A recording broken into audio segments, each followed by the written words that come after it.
Ready? Yeah. Okay, so our game is called Guess What on the, the Guess Who game. So it's kind of linking to that. And it's about helping students to identify if something's a suitable academic resource. So it can be the context, because we've got a mixture of HE and FE, so it can be replicated in whatever level the student's at.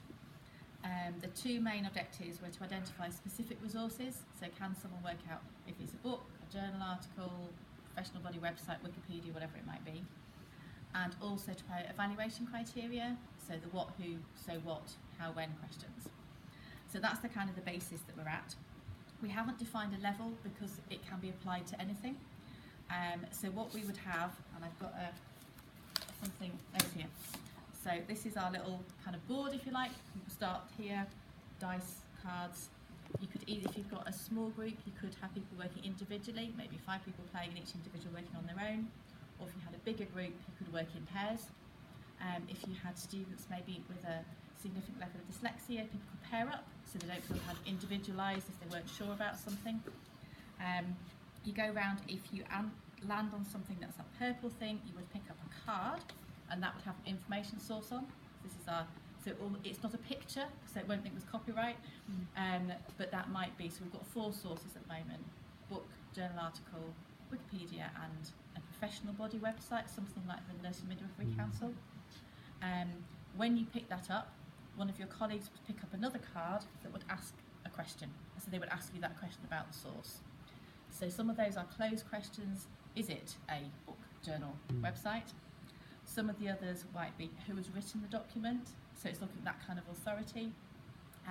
When was it written? So there'll be enough information on our picture illustration to be able to find that. Another question might be how academic is it? And then the differentiation level is discuss with other players. So not that there's a right and wrong, but you have that discussion as a group. We then thought in terms of differentiating it longer, or maybe having one game that then could work in FE or HE. On your, when you picked up your card, your prompts might be labelled 1, 2, 3. So if a colleague was working in HE, maybe with 16-year-olds, just ask question number 1. If you're making with first-year undergraduates, you could ask question 1 and 2. If you were third years, you could ask questions 1, 2 and 3. Or depending how much time you'd got. So we haven't given it a particular time scale because you could have 10 minutes or 30 minutes. So it's differentiated on quite a number of different levels. There's also got a bit of jeopardy in the fact that some of the others, squares would land on them. Someone else, your colleague to your left, can take one of your sources of information. When you get to the end, the person winning, who's got to the end first, will get 10 points, and then you will add up the number of points for your cards, but each card won't have a number on it to start with, otherwise the one getting 10, you'd know it was better than the one that had number 1. But in the instructions it would say, if you've got a book, you get 10 points, and add those up on the theory that the higher score you get is you've used more academic sources. That's probably a summary if I missed anything else. That's right. So that's where we've got to so far. We've got lots of different kind of